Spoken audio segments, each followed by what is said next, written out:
Bonjour à tous. Avec un petit peu de retard, on démarre. J'espère que vous aurez la patience de nous attendre. En tout cas, je suis très heureuse d'être là avec vous. Et Léane, qui travaillait chez Elium également en tant qu'éditrice sur la fiction, est là aussi pour vous présenter nos nouveautés. Après toutes ces belles choses, encore d'autres belles choses. Alors, on va démarrer avec le retour de Laurent Moreau.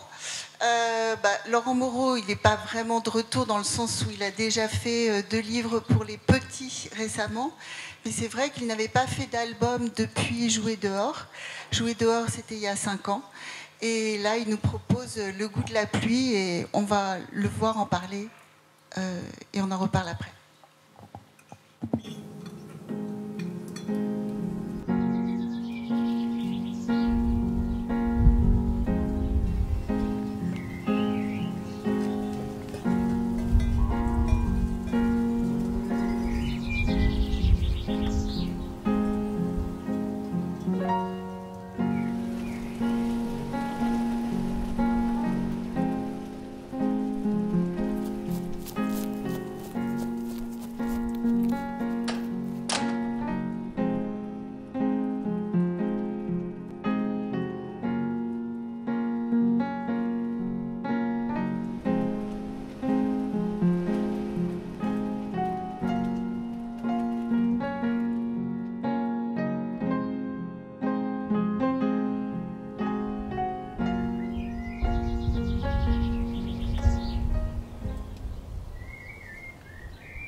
On ne le voyait pas du tout en parler, mais c'est pas grave. Je pense que ces images parlent pour lui, en tout cas. Donc c'est un album qui, comme beaucoup des albums de Laurent Moreau, travaille sur la sensation, et la sensation en particulier des petits dans la nature. Donc c'est un livre qu'il a entièrement peint. Les originaux sont magnifiques, je le précise parce que c'est vrai que parfois les originaux circulent dans vos librairies et que ça fait toujours beaucoup de bien de les voir en vrai. Ce sont des images qui sont absolument exceptionnelles.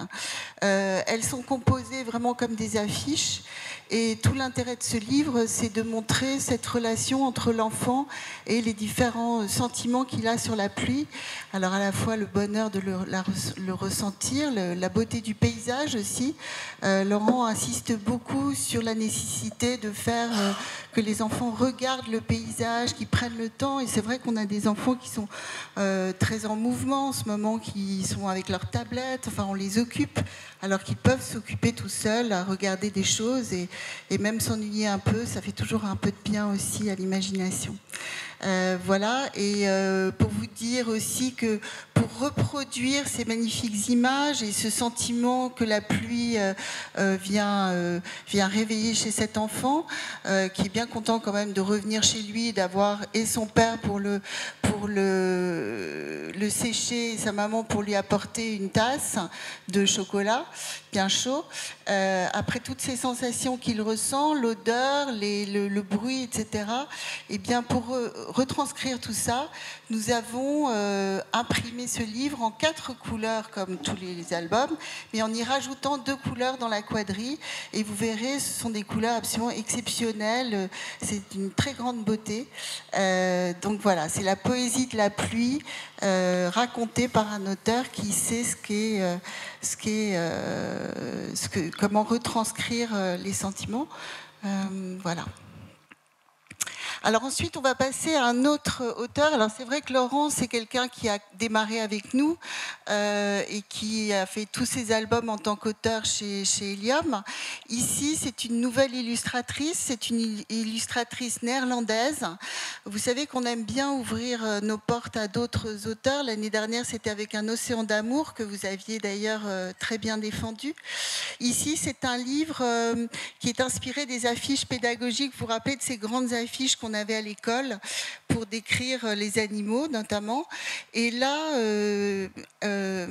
Yoko m'a expliqué qu'elle avait pensé à ce livre pendant des années pour essayer de parler de cette relation étrange que les hommes entretiennent avec les animaux, ces relations qui sont ambivalentes, évidemment, comme on l'a vu tout à l'heure avec le livre d'Actes Sud. Et là, c'est vraiment une image qui est découpée en zones. Chaque zone correspond à un mot, et ce mot va déclencher des questionnements. Donc c'est un livre qui fonctionne sur les questions plutôt qu'un livre qui fonctionne sur des réponses, bien qu'à la fin du livre, des notices vont nous donner des pistes pour analyser les choses. Et comme ça, on voit dans cette relation entre l'homme et l'animal, donc on venait de voir la vache, que selon l'endroit où on se place, par exemple la vache en Inde est célébrée, mais elle est aussi une industrie et elle est exploitée terriblement. Donc on voit dans ces images à chaque fois une autre façon de voir l'animal et on peut comme ça parler de l'animal qui peut être comme dans cette affiche de l'âne le récit d'un conte, enfin le point de départ d'un conte, mais c'est aussi l'animal en tant qu'aide et compagnon de l'homme, ou bien en tant que objet presque, puisqu'il peut être exploité. Alors on va peut-être passer aux images suivantes. Voilà, donc le chat, qui est à la fois le chat beauté, mais qui est aussi cette déesse en Égypte, et qui peut aussi être associée aux sorcières depuis le Moyen-Âge. La poule, voilà, le papa poule d'un côté et les œufs de Pâques. Et puis, si on continue, on voit à chaque fois ces images posent question. Là, on voit cette relation du cheval avec l'humain. Ici, sur le chien, j'aime bien cette image-là parce qu'on voit à la fois le compagnon, à la fois celui qui aide l'aveugle, et en même temps le chien abandonné, le chien qu'on ne soigne pas, et puis le chien qui peut être une menace, par exemple quand on est un chat, ou pour d'autres raisons, quand on s'en sert comme gardien. Donc vous voyez, ces relations sont mixtes, elles sont ambivalentes, elles sont complexes, et c'est tout l'intérêt aussi de parler avec les enfants de comment on lit une image, et qu'une seule image peut raconter différentes choses. Et puis, comme dans le cas de Laurent avec son très bel album sur la pluie, ici c'est un album qui travaille sur une affiche. Et là, on voit que la nature peut se rebeller, puisqu'à la fin, un peu comme le capitaine Fracasse dans Peter Pan, eh bien, le crocodile va peut-être avaler celui qui porte des chaussures en crocodile. Donc un livre qui a à la fois de l'humour et de l'intelligence, je trouve. Alors, eh bien, en tambour et avec vos applaudissements, sous vos applaudissements, on va accueillir Benjamin Chaud.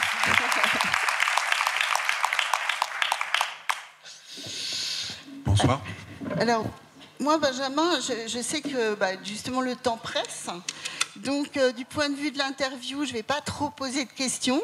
Et je ne vais pas donner de réponse. Ah ça, c'est embêtant, ça. Je ne vais pas poser de questions, je vais un peu faire comme Bob Dylan. Donc, première question. Ah oui, moi, il faut que je le voie aussi. Parce que... Dessin, oui, d'accord.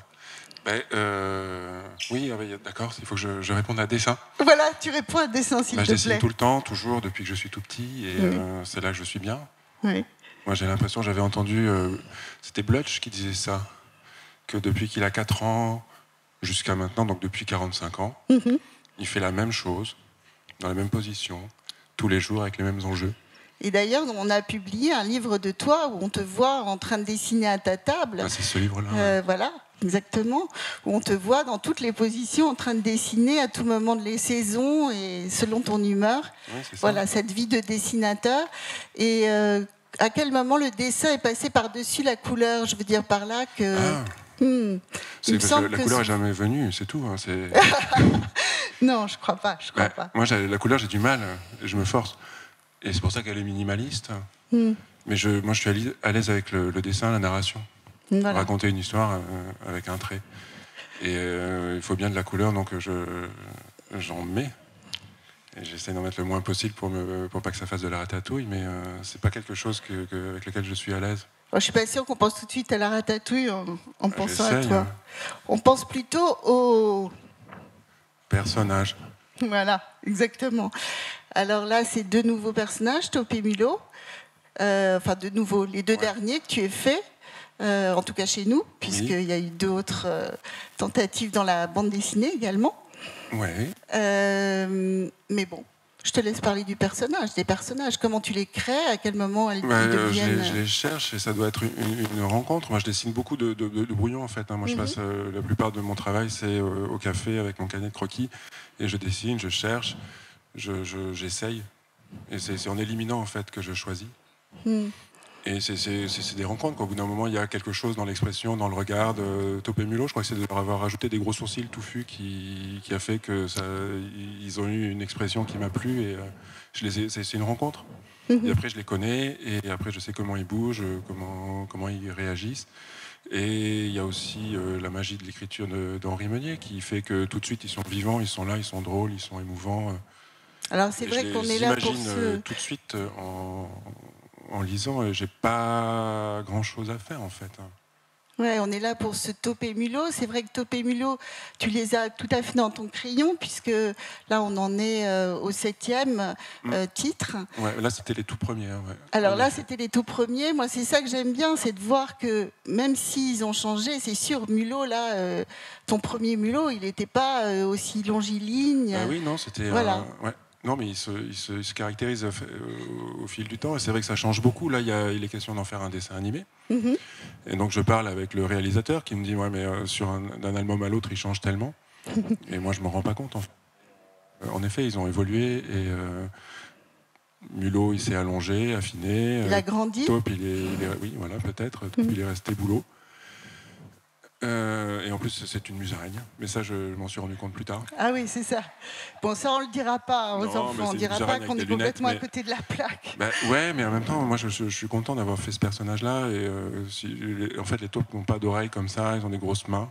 Et ça, c'est une musaraigne que j'ai dessinée, mais personne ne le sait. Je ne suis pas très, très rigoureux. Alors, un autre mot plus compliqué, mais qui a introduit aussi ces 2 personnages et peut-être ta relation avec Henri. Oui, alors Henri, on est amis, mais on ne se connaît pas plus que ça. En fait, on fait partie d'un groupe d'amis avec d'autres illustrateurs. Et c'est vrai que je l'aime beaucoup et c'était en pensant à moi qu'il a écrit cette histoire. Alors, tu es quel personnage? Parce on est un peu des deux, et surtout, en fait, je pense que Mulot, c'est Olivier Latic. Ah, d'accord, c'est un autre, alors. C'est un autre, c'est un troisième. Mais tellement gentil et fiable, et quelqu'un sur qui on peut compter tout le temps, avec une marinière. Et puis, on a pensé tous les deux à lui, et on se l'est dit après. Ah, c'est drôle, c'est drôle. Mais je ne suis pas Taupe et Henri et Mulot ou l'inverse. Hein. On est un peu de chaque, je pense. C'est une rencontre entre Henri et toi. Ah oui, mais vraiment super bien. Ouais. Une rencontre que tu m'as fait l'honneur de me proposer. Voilà. Tu as fait l'honneur de nous éditer, oui, mais c'était quoi. Moi, je suis hyper content de cette série. Ouais. Et donc là, on en est au numéro 7. On a prévu d'en faire 8 pour l'instant, mais on a une nouvelle idée. Voilà, qui est en train de bouger. Oui, sur je ne sais pas comment ça s'appelle dans Star Wars, les personnages. Les personnages secondaires qui ont leurs histoires après pour eux. Donc, spin-off. Spin-off, voilà. Mais alors, c'est vrai que moi, je fais juste une petite aparté à partir de cette histoire de la série. C'est que la série, c'est quelque chose qui s'est construit, en fait. Au départ, ils avaient proposé un album, puis c'est devenu une série assez naturellement. Oui, c'est ça, c'était un seul au début. Et puis c'est devenu une série assez naturellement. Et puis, voilà, les saisons se sont enchaînées, et aussi les idées, parce que moi, j'aurais pas suivi s'il n'y avait pas toutes ces belles idées. Voilà, c'est une série qui est très précieuse et, comme on le disait tout à l'heure, c'est de la haute couture. Alors, à propos de haute couture, chapeau. La chemise. Non, pas ta chemise, non, je n'osais pas en parler. Chapeau. Oui, alors chapeau, non, mais c'est parce qu'il faut qu'il soit ridicule et c'est facile avec un chapeau d'être ridicule. Hein. et qu'il soit drôle. Et comme il est aveugle et qu'il se plante toujours en s'habillant, c'est vraiment le plus évident, à part l'enrouler dans un torchon ou lui mettre des chaussettes dépareillées. Qu'il ait quelque chose de débile sur la tête, c'est assez facile. Ouais. Alors, dans cette histoire-là, là, ça marche pas. Non, moi ça marche. Dans cette histoire-là... oui, il a un nid sur la tête. Il a un nid sur la tête parce que donc Taupe s'est pris d'une idée formidable, c'est de monter tout en haut de l'arbre pour voir la vue. Lui qui ne voit pas, évidemment. Et donc, le pauvre mulot, lui-même ayant le vertige, reste au sol pour guider son ami et a encore plus le vertige de le voir monter un ciel aveugle. Et puis, finalement, c'est mulot à qui il arrive l'accident, c'est comme de bien entendu, quoi, oui. On s'empêche de vivre et on se blesse. Voilà. Mais, alors, vertige, justement. Ouais. Ben, je sais pas. Moi, j'ai grandi dans les Hautes-Alpes, donc je connais un peu le vertige. Ouais. Moi, j'ai passé mon enfance à grimper aux arbres et à faire de l'escalade alors que j'étais tout seul et qu'il ne fallait pas le faire. Donc, je connais un peu cette impression, cette sensation de se dire, là, si je tombe, ça peut être grave. Mais en tout cas, j'ai jamais vraiment le vertige quand je travaille. Ouais, c'est bien, c'est bien. C'est peut-être le seul endroit. Après, quand je pense qu'on me confie des responsabilités. Telles que celle-ci, tu veux dire ? Pas de dessin, mais d'être père ou d'autre chose, conduire une voiture par exemple. Ça me met un peu le vertige, mais sinon, non, dessiner des rongeurs, ça va. Ensuite, décalé. Alors ça, je pense qu'on y pense souvent quand on voit Taupe avec effectivement son nid sur la tête ou sa boîte en caoutchouc. Mais qu'est-ce qu'on peut dire aussi sur ce décalage ? Ce livre repose en grande partie sur le décalage qu'il y a entre le texte et l'image, ce que ça dit et ce que ça montre. Et c'est ça qui est drôle, c'est que Taupe, il va toujours faire autre chose que ce qu'il imagine être en train de faire, et le texte dit ce que Taupe imagine être en train de faire. Du coup, moi, quand je reçois l'histoire, il y a toujours une petite didascalie d'Henri, je ne sais pas si c'est une didascalie, mais il y a un truc entre parenthèses juste pour moi, qui dit, bien évidemment, Taupe fait autre chose, à toi de trouver quoi. Voilà, c'est ça. Ou des fois, il me donne des idées aussi. Oui, j'ai l'impression que ça circule beaucoup entre vous aussi, parce qu'Henri est dessinateur lui-même, donc c'est vrai qu'il donne il des imagine indications. Tellement de choses, il a... Après, moi, je trouve ça confortable. Hein. Enfin, t'apportes pas mal de choses. Oui, mais j'aime bien qu'ils me disent quoi faire. Et en effet, il y a toujours ce décalage entre le texte et l'image qui est drôle et qui doit énerver un peu les enfants. Moi, j'aime bien cette histoire.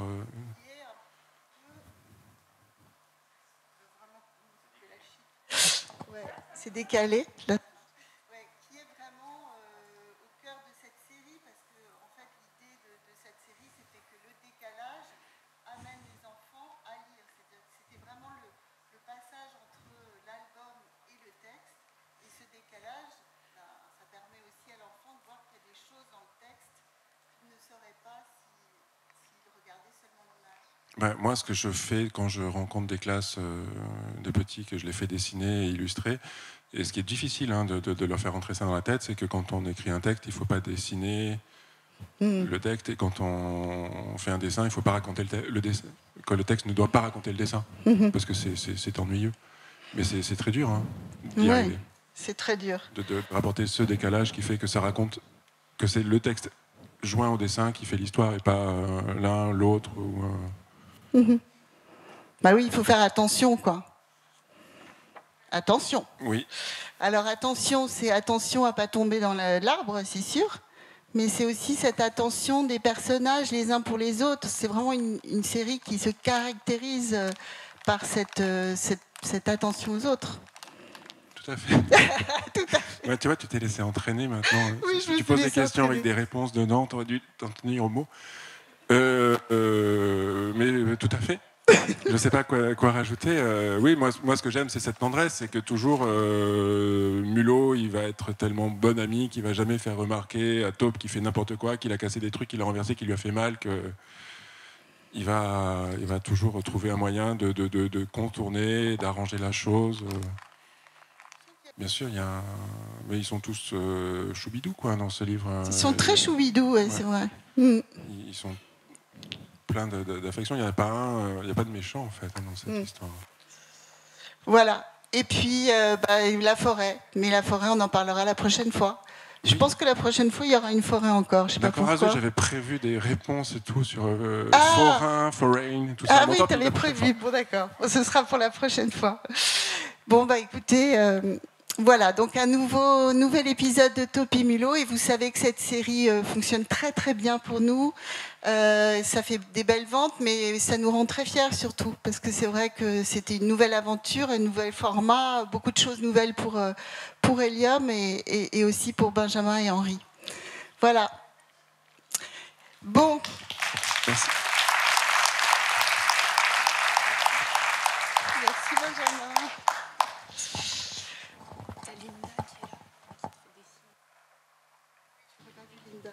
Alors très rapidement maintenant, sur Didier Corny, alors encore un auteur qui, vous le savez, non, il va très mal. Il s'éteint tout le temps. Ouais, il s'éteint tout le temps. Celui-là. Ah là voilà, génial. Didier Corny, qui est donc un de nos auteurs phares également du catalogue Hélium, on était habitués à le voir nous indiquer les formes à la fois de l'architecture, de l'urbanisme, à montrer aux enfants ce qu'il fallait regarder, que derrière ces formes-là de la vie contemporaine, il y avait des créateurs. Eh bien, cette fois-ci, il s'est attaqué aux jouets. Et je vous laisse regarder une vidéo où j'apparais aussi, donc c'est un peu gênant, mais bon.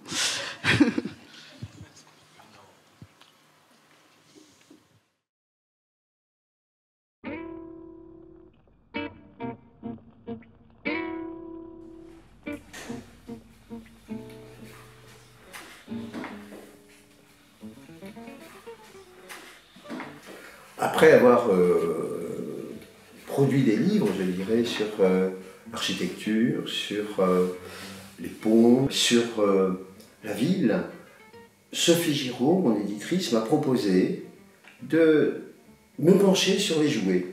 Elle avait vu une très belle exposition au MoMA en 2012, une exposition Century of the Child, qui relatait l'histoire des jouets, mais dans un sens très complet, c'est-à-dire que le jouet sert à l'épanouissement de l'enfant. Il a traversé tout le siècle, suivant les aléas, les guerres, suivant le soin qu'on pouvait accorder aux enfants. J'ai eu la possibilité, en fait, dans ce livre, de montrer en fait, aux enfants donc, des catégories d'objets, depuis l'objet qui, tout en s'amusant, apprend, donne des informations, apprend en fait, à se repérer, à s'orienter dans l'espace, mais aussi à assembler, à empiler, à avoir de l'habileté, mais aussi à trouver des amis, que ce soit des amis réels ou imaginaires, mais aussi des animaux, comme on aime les adopter. Et puis, ce qui m'apparaissait important, c'est que pour l'enfant, pour les enfants qui lisent, c'était qu'ils deviennent eux-mêmes en quelque sorte un peu des designers.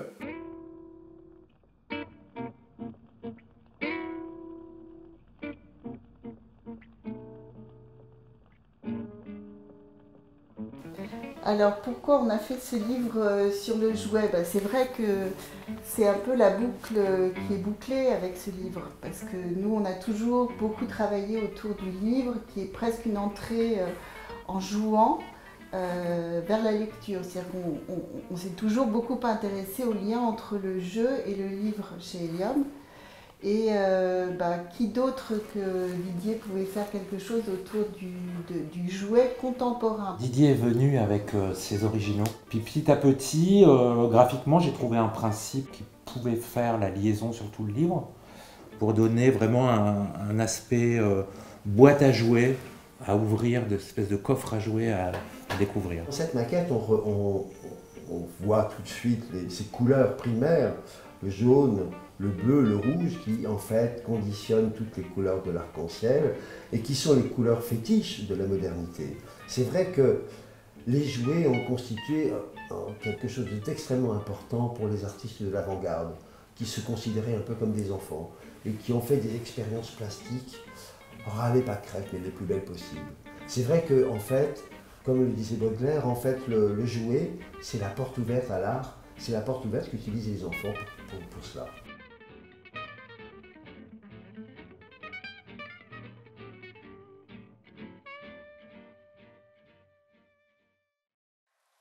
Alors, je voulais juste ajouter quelque chose à ce que Didier vous a raconté sur son livre, cette recherche qu'il a mis des années à faire. En fait, c'est une recherche vraiment très longue.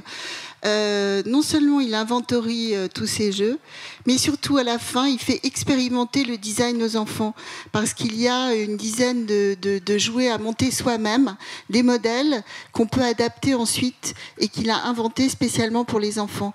Donc il pousse vraiment son intérêt pour le design et les formes jusqu'à les faire devenir designers, et avec cette idée en effet que le jouet c'est à la fois un rôle éducatif mais aussi un rôle d'imaginaire. Voilà. Alors, je laisse la parole à Léane pour un magnifique ouvrage. Bonjour à tous, je vous laisse d'abord regarder la vidéo. Hello, I'm a book. I suppose you might think it's weird that a book is saying hello. Well, why shouldn't a book say hello? We're not animals. This is an animal. It has a cold neck. I'm going to tell you a story about a book that no one wanted to read. Here's an alligator not reading the book. And here's a very shushy librarian who won't even let people talk about the book. Shh! It's a very moving story, and quite possibly might be the most important book of all time. Why? Because it's the first book to have been written by a book. Written by me, in fact. Yes, that's right. I'm in charge now, so stand back and fasten your seatbelts. It's going to be a bumpy read.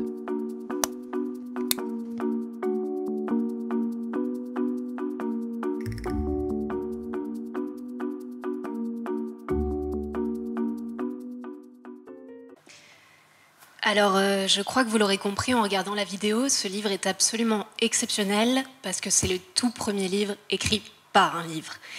Et en plus, il raconte une histoire particulière puisque cette histoire, c'est celle de votre propre rencontre avec un livre. Oui, parce que vous, lecteur, êtes le héros de cette histoire. Et ce livre, ce n'est pas n'importe quel livre, c'est le livre que personne ne voulait lire. Bon, j'arrête là pour la mise en abîme. Je sais qu'à vous, libraires, on ne la fait pas. Le narrateur n'est pas toujours le véritable auteur et le nom de l'auteur, on l'a écrit en gros sur la couverture, c'est Richard Ayoade. Je ne sais pas si vous le connaissez, il est très connu notamment au Royaume-Uni et en France aussi sur les réseaux. C'est un acteur de stand-up notamment, un scénariste aussi, un auteur. Et il est surtout une figure incontournable de l'humour british. Il a un côté un peu dandy, pince sans rire, qui est extrêmement drôle.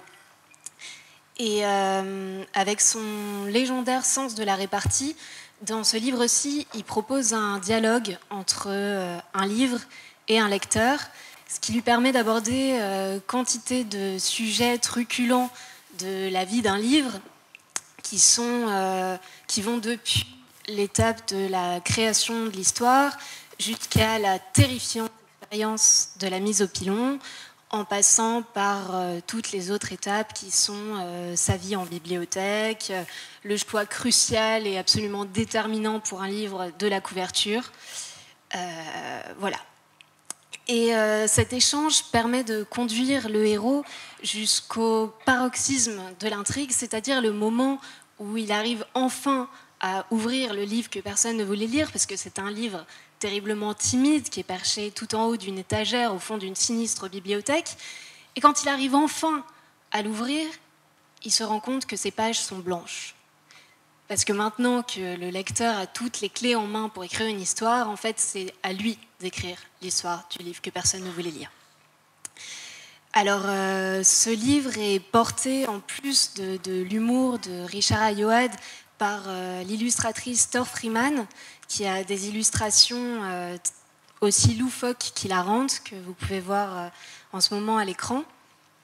Et la traduction a été un véritable challenge, puisqu'il s'agissait de rendre à la fois cet humour british si caractéristique avec cette délicieuse touche d'absurde, tout en gardant le lien subtil avec l'image et le côté absolument drôlatique de l'échange entre les deux. Et il y a aussi là une forme de dialogue.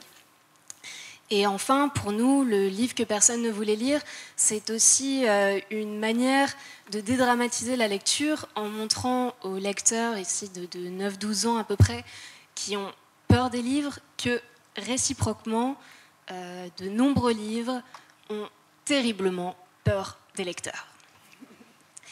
Et voilà, juste pour finir, on a décidé de garder la fabrication du livre de Ralph Dumitz, Que fait-on quand il pleut, que vous avez très bien défendu et sur lesquels on a eu de très bons retours, c'est-à-dire c'est un livre en dur avec des gardes colorés et entièrement illustrés. Donc pour les 9-12. C'est ça. On passe au plus grand alors, maintenant. Oui. Alors là, on change absolument de registre parce que cette fois-ci, c'est l'autrice Michèle Montmoulinex, que vous connaissez peut-être déjà car elle avait écrit Baleine rouge, aussi publié chez Helium, qui revient cette fois avec une démarche à la fois très littéraire et militante. Parce que à travers une dystopie écologique, elle propose une réconciliation avec la nature. Le temps des ogres se déroule dans un monde frappé par la sécheresse. Le peu d'eau restant y est contrôlé par les puissants, les patrouilleurs. À 13 ans, Victoire n'a jamais connu la pluie. Elle est forcée de fuir son village et décide d'emprunter le lit asséché de la rivière pour essayer de rejoindre le lac Baïkal, qui ce serait le dernier réservoir d'eau douce de la planète.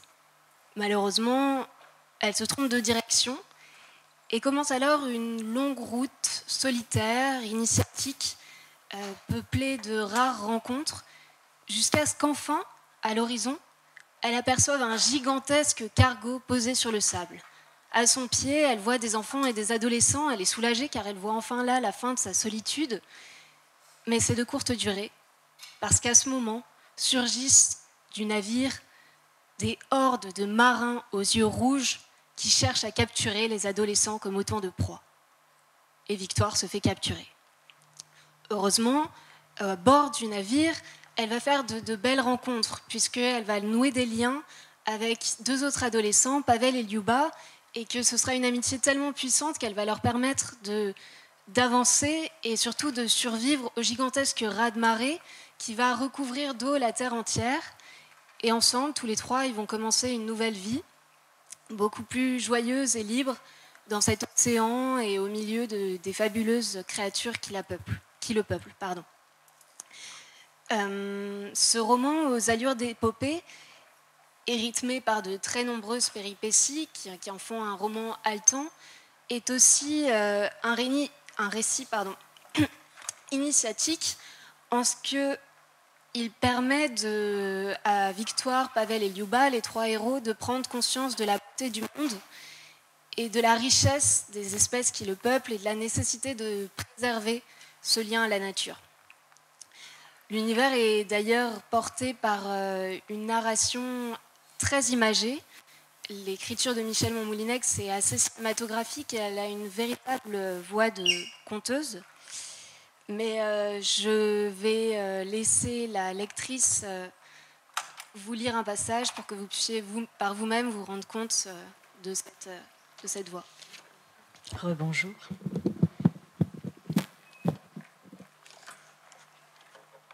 La porte refermée sur la table à cartes, Victoire se contorsionna pour tenter de détendre ses liens, souleva la tête, regarda autour d'elle et demeura saisie d'étonnement. Elle se trouvait à l'orée d'une forêt de papier composée d'une multitude de dessins d'arbres sans racines. Suspendus au plafond de la timonerie du navire, les arbres dessinés ondulaient lentement comme des rideaux, dévoilant de temps à autre le croquis d'un animal dissimulé derrière l'un d'eux. Au fond de la salle, les arbres sans épaisseur étaient disposés en cercle. Ils formaient une clairière au centre de laquelle la capitaine pédalait avec énergie sur un vélo immobile.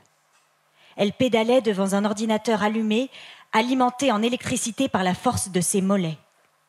Elle pédalait tout en dessinant, faisant défiler à toute vitesse sur l'écran de l'appareil les photographies d'animaux et de plantes qui lui servaient de modèle. Elle pédalait en jurant parce que le vieux PC donnait des signes de défaillance et que la carte son hors d'usage la privait des chants, des cris, des stridulations, des feulements d'animaux, du bruissement de la vie enregistrée. De là où elle était et à cause de sa position inconfortable, Victoire ne distinguait qu'imparfaitement la vieille femme, mais dans la lumière bleue de l'écran, son profil, sa silhouette, toute sa personne lui parut soudain familière. Il lui semblait reconnaître ses cheveux gris, fins et raides, ses petites rides au coin des yeux et le pli amer de la bouche légèrement affaissée. Il lui semblait reconnaître ses mains fragiles, irriguées de veines gonflées et couvertes de taches brunes. Il lui sembla reconnaître l'odeur du souffle qui lui parvenait exhalé dans l'effort. Un parfum que l'on perçoit d'ordinaire chez ceux qui nous embrassent, nous étreignent, nous câlinent.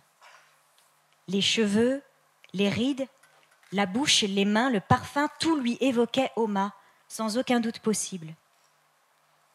Brusquement, lâchant ses pédales, abandonnant clavier et crayon, la vieille femme se leva.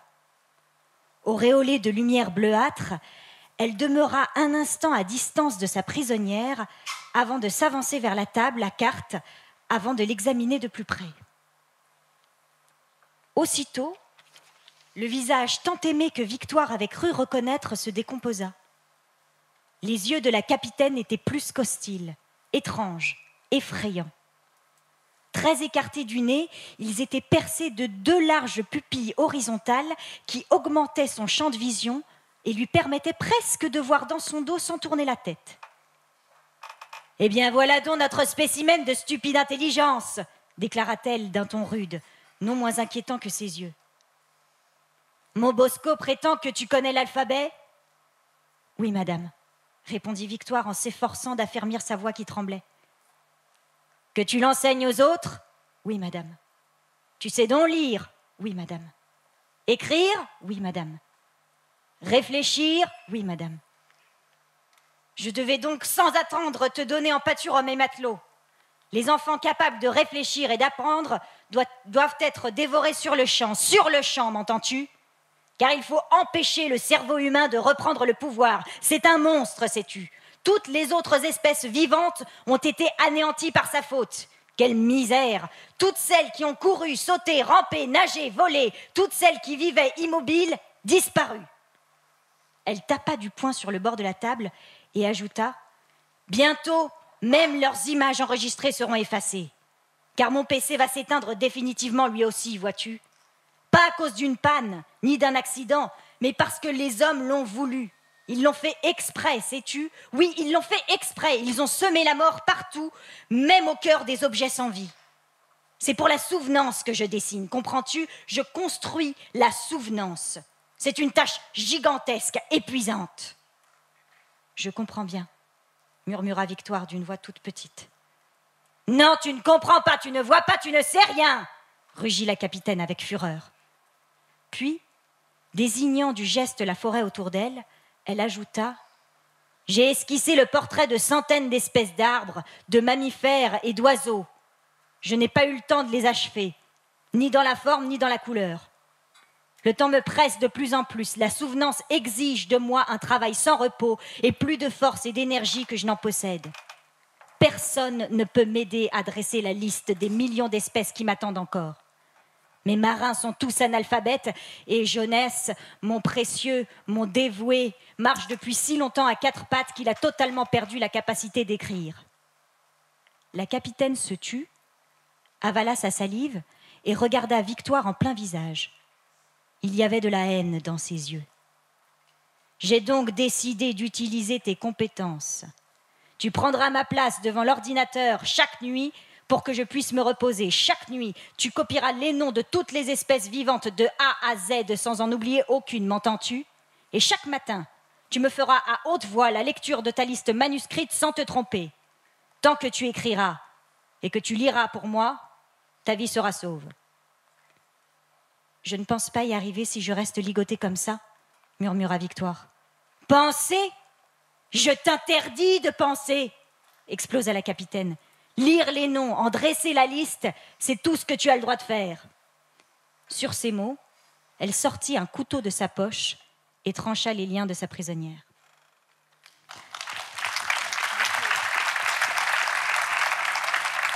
Merci Emma pour cette lecture. On va finir sur une petite note gaie avant de passer la parole à Françoise. Encore plus de Diplodocus. Vous savez de quoi il est question? C'est... Vous allez voir.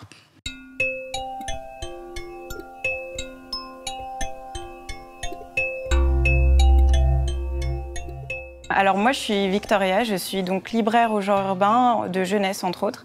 Et le rayon jeunesse au genre urbain, c'est un petit rayon avec une sélection quand même assez réduite. On a une clientèle de quartier, de famille. Et donc l'idée, c'est d'avoir des coups de cœur d'albums, de documentaires, de romans qu'on peut leur partager. C'est ça qui est le plus important.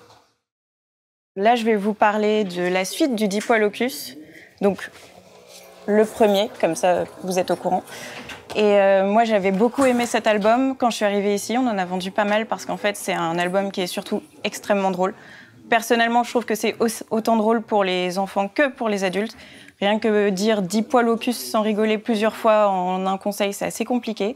Et donc là, j'ai été très contente de voir qu'on avait une suite qui est un peu plus touffue, qui a plus de texte, mais qui reste aussi dans la veine avec plusieurs dinosaures avec des noms farfelus, comme le Je suis tout minus plutôt, l'Épilaptor qu'on retrouve qui est le grand méchant, et surtout la nouveauté c'est la famille Diplodocus avec tous les petits bébés qui ont chacun un poil là sur les fesses qui définit leur âge. Donc vous pouvez avoir le 3 Polocus pour les 3 ans par exemple. Et ça c'est trop bien.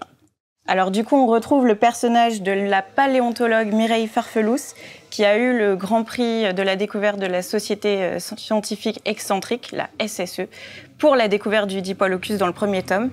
Et dans le deuxième, en fait, elle va tomber sur une grotte en fait un peu enfouie dans laquelle on retrouve des dessins de Diplodocus. Et on va se rendre compte que le Diplodocus n'était pas un dinosaure solitaire, et au contraire qu'il avait toute une famille. Mais bien sûr aussi découvrir d'autres dinosaures un peu farfelus, saugrenus, méconnus, qu'on n'avait pas vus dans le premier tome. Donc c'est une suite, tout ce qu'il y a de plus génial, quoi.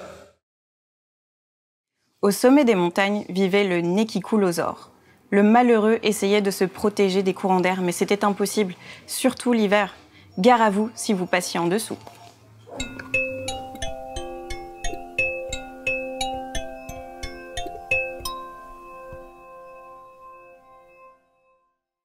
Merci beaucoup. Et avec cet album, nous concluons la présentation Hélium et je passe la parole à Françoise. Merci. Assez de mots, juste le bonheur de retrouver les livres. Maintenant, partez, allez lire, allez dans vos librairies. On a besoin de vous, on a besoin de lutter en tant qu'indépendants, plus que jamais, vous le savez. Et nous sommes là. Et donc, merci d'avoir été là. Vous avez tenu toute la journée et c'est une joie. Merci toute l'équipe. C'était vraiment un travail de coopération. Nous nous en sortirons, on se compris, en tant qu'édition et libraire indépendant, que par la coopération. C'est plus que jamais un combat. Vous êtes là, nous sommes là, et on va y arriver. Et je voudrais dire un grand merci à l'équipe de la Scala, que je ne vois pas, mais qui a œuvré, qui nous a sur le dos depuis ce matin, 9h. Et il est presque 19h, on va aller boire du champagne. Et encore, merci.